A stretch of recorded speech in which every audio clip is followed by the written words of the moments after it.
Welcome to another episode of Chad Sports Talk. You don't know, my name's Chad. Take a dive into sports. This is going to be my monthly NHL recap video. Normally this time frame, I'll do an NFL recap, but because of current situations going on around the world, the NFL had to move around some games, which totally, scrapped some ideas I had in place for video. So the recap video for the NFL, you won't see that until tomorrow when I do my preview for the following week. So you're looking forward to that. Sorry. But this is my monthly recap, and this is something I've been trying to do for the NHL for a little bit, and I keep delaying it because news of the NHL keeps changing. So, just kind of bear with me. So we'll kind of recap some of the big headlines that happened within this past month, basically. The Arizona Coyotes were almost kicked out of their home, or locked out of their home, earlier this month for unpaid back taxes to the state and city. This has been a recurring theme with the Coyote organization. They've always had inabilities to pay their debts on time. They've had issues trying to pay the players their bonuses on time. They always claim human error every single time, which means the organization is ran so poorly that they don't really care, basically, about anything, it seems like. And this team is just not performing anywhere near where it should, especially what they did last year. Arizona should be more of a middle of the hunt type of team, and they're the bottom dwellers. They're looking for that lowest lottery picks. And, it's hard to see, especially for those in the Phoenix metro area who follow hockey, that love hockey, to see their local team just disintegrate basically in front of them. This is a franchise that already filed for bankruptcy once, and the league had to take over. And Bettman didn't want to take the team out of Phoenix. He thinks it could work out there. They are fans, but they're slowly dwindling the way this organization keeps getting ran. And the new owners are not looking to sell, not really looking to move. There's been rumors of that happening, and that's when everybody goes, Quebec City's going to get a team. I would love to see Quebec come back, and I would love to see the Nordique uniform come back, and one of the most iconic uniforms, much like the Whalers. But Quebec is not going to get that. If the Coyotes move, Coyotes will not move to Quebec City, even though everything's in place. The reason why that won't happen is geography. That means you have to move either the Blue Jackets or the Red Wings out of the Eastern Conference, put them in the West, and neither one of them want to go. So it's more likely going to be Houston bound, even though Kansas City's in their spot that's probably ready to go, just don't have an owner. But that's I get off topic a bit there, and I do apologize. But yeah, but the Arizona organization found ways to make their payments, so they were able to continue to play in Gila Arena. But they're still going to get kicked out at the end of the year. And they have plans to try to build one out in Tempe. Right now, it's kind of stalled where it's at. There's no further progress with that. Sky Harbor International Airport right there has concerns that possibly, the construction can interfere with the flight path, much like, construction of SoFi Stadium. But, I think they're going to find some ways around that. But, that's pretty much hit a brick wall out there in Tempe. And then you have, if that doesn't happen, that's going to take about 2 or 3 years for that to finally be complete. So where is the guy who's going to play? And some aspects will turn towards the Phoenix Suns arena where they originally played when they first moved out to Phoenix. And Suns owners already said, no, I'm not sharing my building. So they're going to be out of that one. And it wasn't very conducive for NHL's configuration. Anyways, I've been to a game out there for the Coyotes. And it's not set up correctly for NHL. Then there's a Veterans Memorial, which is an older arena that was used mainly by the old WHA Roadrunners, and then an iteration of the Roadrunners in IHL. And it's really, not to the level where they're playing at now in the River Arena, or Talking Stick Arena. So there's the amenities in there are far below the standard NHL standards. Then you got maybe Tempe with Arizona State, but then you're competing with universities, and there's also like bylaws that kind of prevent that one. Talk to put them down. Tucson, where their affiliate Roadrunners play, a extremely small arena for NHL standards. And then there's also heading up to Prescott. There's an arena up there, also very small capacity. So you got that, and then Chase Field has been brought up. And now, if many of you may not remember, the Tampa Bay Lightning actually, in the beginning of parts of their existence in Tampa Bay, used to play in Tropicana Field, and then it was known as the Thunderdome because of course it's for the Lightning, so why not? I mean, Thunder and Lightning makes sense. Haha. But right now it looks like Chase Field's like the number one contender, but you got work around other events happening on there, as well as possible interference with baseball season. But this is going to be interesting to see where Arizona goes from there. So now we got in that situation. Now we continue to spiral out of control, I think, until we get more of a definite definition of where this franchise is going to go and play next year. It will be somewhere in Arizona, or they're actually going to say, F it, and we're moving out of town. Who knows? But now we deal with the current situation dealing across the NHL. The amount of positive cases have been affecting the NHL. I think something like 15% of players have all tested positive, which has led to like 6 franchises that pretty much shut down operations almost for the rest of the year. They blocked cross-border travel.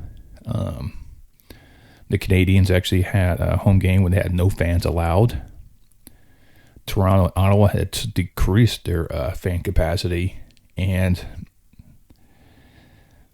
they had up to 50 NHL games postponed due to a lack of players being able to play. So the NHL has started their Christmas break early. So right now they're not playing hockey. A little earlier than anticipated. So the last game before this break was the Lightning and Golden Knights, which actually was a pretty good one. And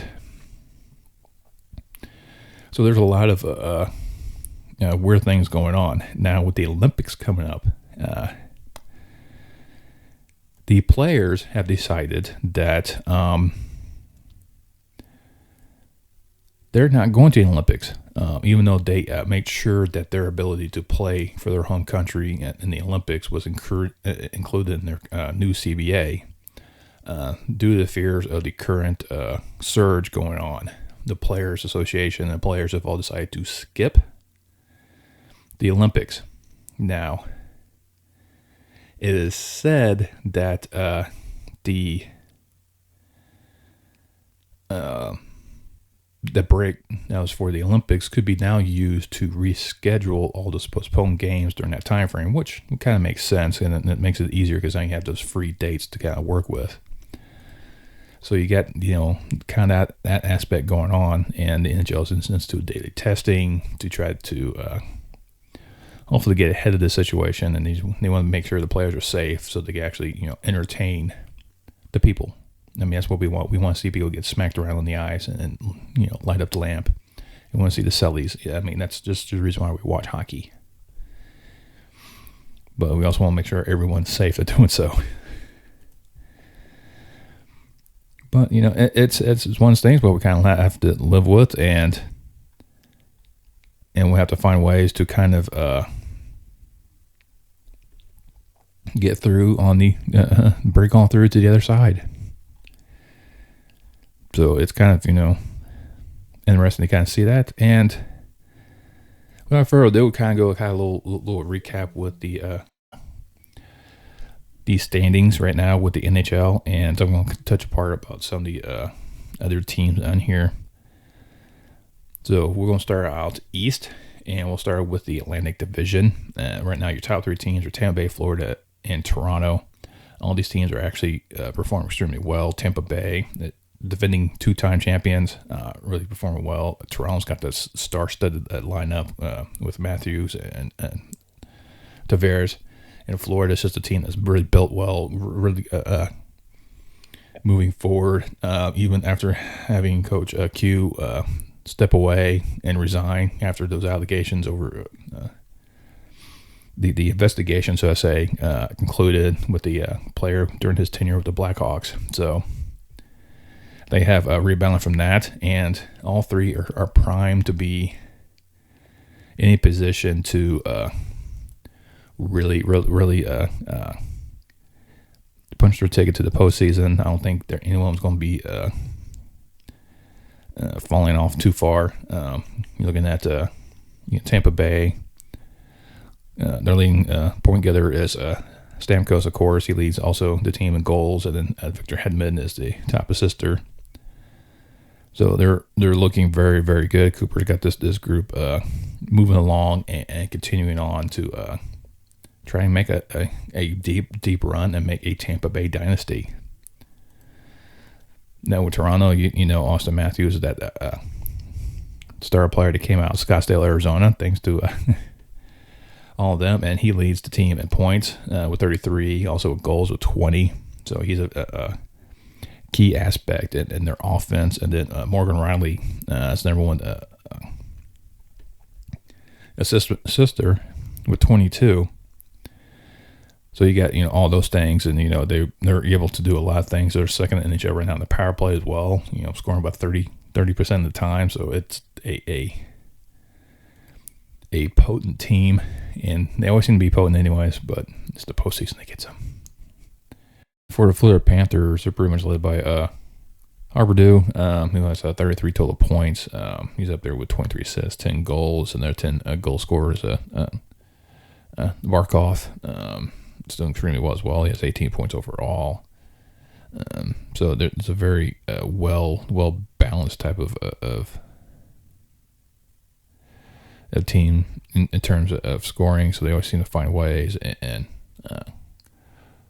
Bobrovsky is right there, the big netminder for the Panthers. So they're finding ways to keep themselves kind of relevant and right there behind them. So those top three teams are only 4 points separate them. So the feeling's going to be going right down the wire. I think it'll be between Tampa Bay and Toronto takes this division, but definitely be there.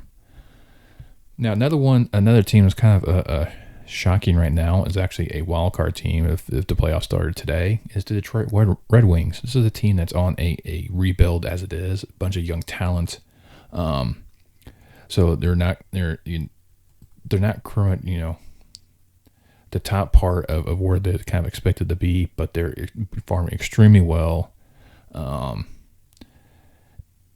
performing, like I said, at extremely high level, led by Dylan Larkin has 15 goals, Lucas Raymond 18 assists. Larkin's right there with 29 points, really leading the charge for him. We splitting the goaltending roles right now between Niko Djokovic and Greece. So both of them, have done extremely well. Greece is not so much. I mean, he's pretty much at 3.5 loud, while Alex it's like 2 3/4. So it was a very young team. So a lot of things are on the heading up. Boston right now is right behind them. This is a veteran team that just found ways to kind of get there. Tuukka Rask is not quite back yet. I think once he gets back in net and settles in quite nicely, Boston should make a nice run to get into that postseason, because I have them win the Stanley Cup. So even though I knew Tuukka Rask was going to be out, but I think with him coming back, we'll do a lot of things. Buffalo's doing a lot better than I thought they would have done, especially after the Eichel trade. They're still doing very well. Got 25 points on the season, so they're kind of a middle of the road on the outskirts of that playoff position. I think just a few more pieces, cutting loose that huge contract they got with Eichel, which will really help Buffalo next season. Then Ottawa, the team seems to be a little bit downhill a bit, but it's just not one of these young teams as well. Things are have some bright futures. Well, their talent in Montreal right now is being nowhere near as dominant as they were last year. So you kind of have that aspect to kind of deal with. Except Mark Price was brilliant last year behind net. So it just doesn't seem to be really transpiring too much into this season. They're just not doing the things that they kind of need to do to hit that next level, really.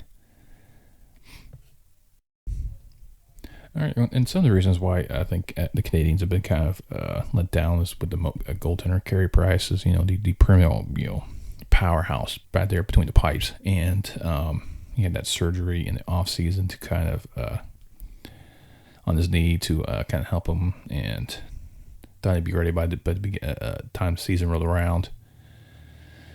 But then he had to he took a leave of absence to kind of go into a program to help himself mentally. This is something I think a lot of professional athletes and a lot of other professionals in a lot of career jobs need this type of help to kind of ensure that they're doing the best for themselves and their families, and they're in the right state of mind to do the right things. And applaud Carey Price for doing that one. I mean, this is something you really need to do, and you got to take care of yourself, be able to take care of others. I mean, and he spent some time doing that, about 30 days, so to kind of refocus himself up. Pretty much as he was kind of stated when he came back off of that, saying, "Hey, I can't do this because kind of a treatment facility for substance following dealing with his." Mental health issues. So, but he hasn't really made any starts behind the net or in net, should I say? And that's pretty much now we're helping with the Canadians right now. It's just an unfortunate type of thing, and then for that the one to happen because it's one of the most historic franchises. Jake Allen's trying to do his best, but he's coughing up about 3 goals a night, and then the other 2 guys are back there with him. They're just as, I have to say, about just as bad. Each allowing about 3 2/3 goal. So if you can't defend your end of the ice and prevent the lamp from lighting up, you're not going to win very many games, and that's basically where Montreal's kind of sitting at, unfortunately. To the Metropolitan, their top 3 teams, all 1 point apart. Carolina, Washington, and the New York Rangers. I mean, Carolina is just one of these fun teams that just built well. They're running in the right direction. And it's fun to kind of watch these guys perform. They fly around on the ice. It's a magical time to be, a fan of the Hurricanes. I'm just hoping they can recreate that magical run they did when they lifted the cup. When you have the cessation of Sebastian Aho as your perennial all-star. I mean, that just lets you know that the sky's the limit right now for this franchise. And of course, Washington, with all that veteran experience they got with the Ovechkin right there trying to chase Gretzky, and it's just how the team rallies around him and just how they go, and you got Oshie, and it's just a very well run organization. And then the Rangers, another team that's doing extremely well. Come up and made some really great strides as well to get them going. You got Panarin right there leading the team at points. Creeder is your top goal scorer. Fox is your top assister. And they're just doing what they need to do on the ice, create havoc for defenses with these guys. And it's just, almost fun to watch these guys to kind of go at it. And then with your net miners, your top 2 ones kind of each only allow no more than 3 goals in. And I'm not going to bother try to butcher the names, but Igor and Alexander. I'll stick with the first names. Doing extremely well and between the pipes, in front of the net, and knew what they do to keep the Rangers in a lot of these games, and definitely going to see New York in the postseason as well. Kind of look out for in that Metro division is the Pittsburgh Penguins. I mean, when you got Sidney Crosby right there, labeled as the next one, and he's already lifted the cup a couple times, and it's still, Steel City still has a perennial franchise in there with the Penguins, and they're going to do what they need to do to get in there. They're only like 3 points out anyways, so they're definitely going to be in that mix to get one of those top 3 positions and not really be a wild card contender. So it's going to be right there. Columbus doing extremely well. Liney, I think, is really starting to come to his own right there with the Blue Jackets and doing what they have to do to get make the next step. Philadelphia, a team that's very hard, like I said, to predict, kind of where they kind of go, and it's basically the same thing. It's just this team is just very tenacious and always with that Philadelphia swagger. Cam Atkinson right now with 12 goals. Claude Giroux has 14 assists. He's also lead the team with the points of 25. So it's just pretty much the team runs through Claude, and it's just trying to get the right aspect and get his team moving. So I'm sure they're going to make a nice little run towards the end. Right now they're kind of struggling. Unfortunately, the Devils, kind of a team don't really expect much out of them, and this thing's still kind of a rebuilding phase, trying get the pieces back into place to make a good run. But right now the Islanders are pretty much a disappointment right there in the East, especially after last season when they made that deep run in the playoffs, which I called. But right now they're just not living up to expectations. I definitely had them going up pretty high. But Matthew Barzal, only 17 points, 12 assists. Brock Nelson has 10 goals. I mean, they're just not doing anything to really give them any type of true ambiance to make a deep run into the this season to even really do anything. Like Chara's not really being very helpful, and your prime goaltender calls out about 2.5 goals a night, but that's decent, but you don't score enough, and I think that's what is really hampering this team for performing. You got these brand new digs now, and it's just not. They're not living up to what the expectations I think a lot of people had. I had them going pretty high. I think I had them win the division actually. So they're definitely not performing where they should be, and they'll probably have to start looking at some pieces. They might have to start trading away to kind of make these move forward, because when you only score 57 goals but you allow 77, I mean, you're not going to win very many games that way. Well, now we hop to the Central Division. And right now, your Prairie Powers right now, Minnesota, Nashville, St. Louis. I think Nashville might be a surprise for some people. Minnesota is a very well organized team. They're just doing everything right, what they have to do, and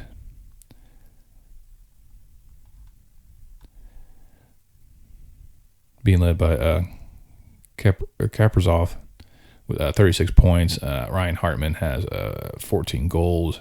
I mean, it's a very nitty-gritty type of team that kind of reminds you of the old Norris days. And for the St. Louis Blues, they still have Tarasenko. There's that little incident, or not really incident, but possibilities of him being traded out of St. Louis at the start of the season. Things didn't really pan out that way. So they got Bennington in the net with his anger issues sometimes. But you want that fire tenacity right there in the net, have that general back there.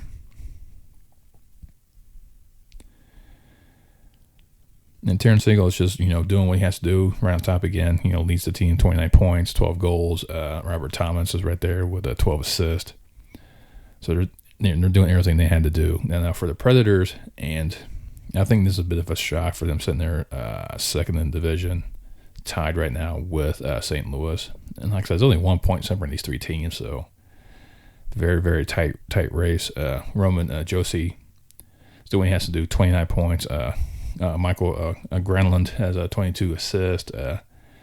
Matt Duquesne 13 goals. So this is a very well potent team that has multiple assets that can wreak havoc on you. So they're definitely all in there. So you got, like I said, they're all 1 point. Colorado's right behind them with 4. I mean, the Avs are just right there.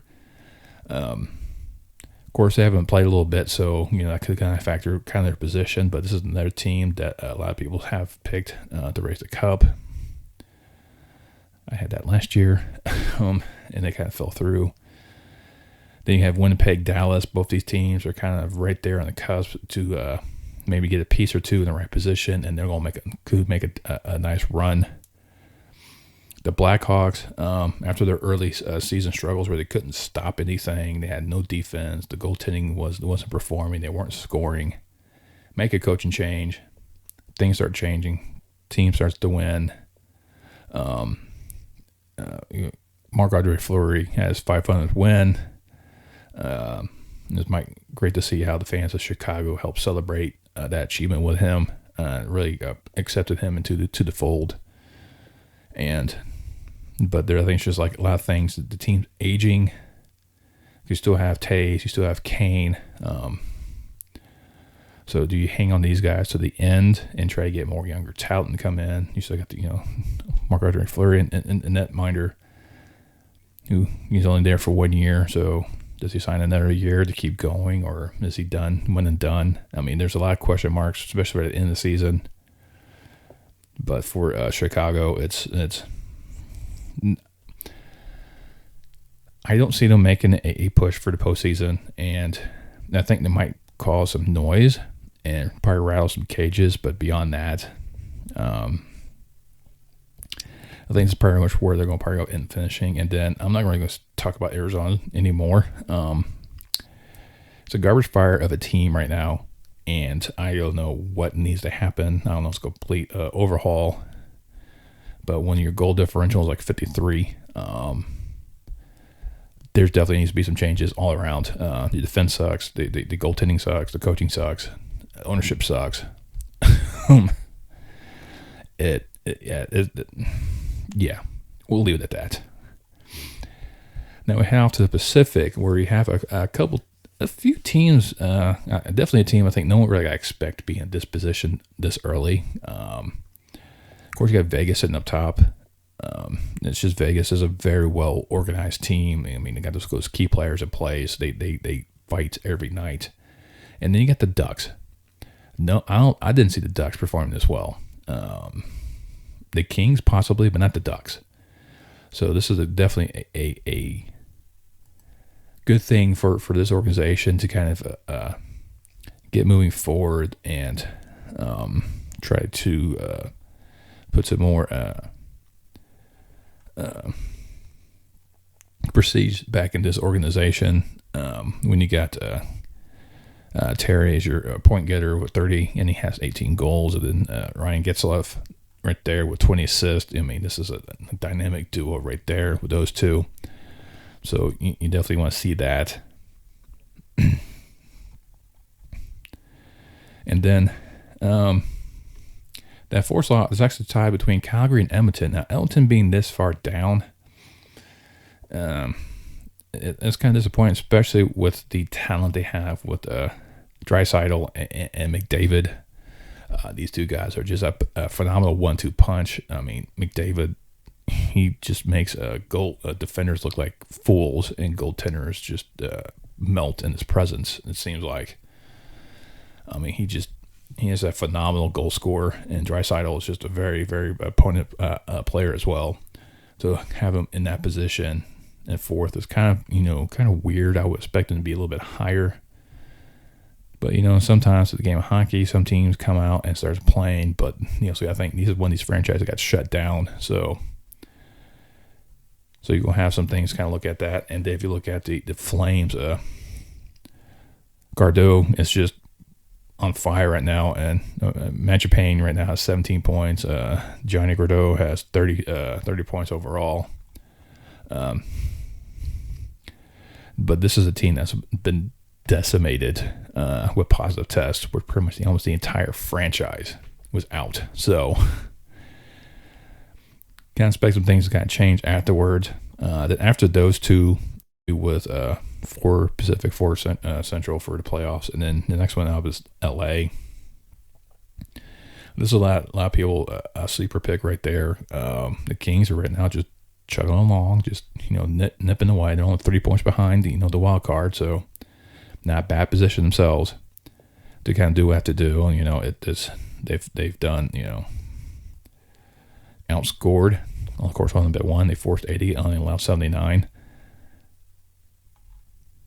And Carpenter is the point getter, and then Adrian Kempe right there being the with 12 goals to really kind of do it. Like I said, that 1-2 punch.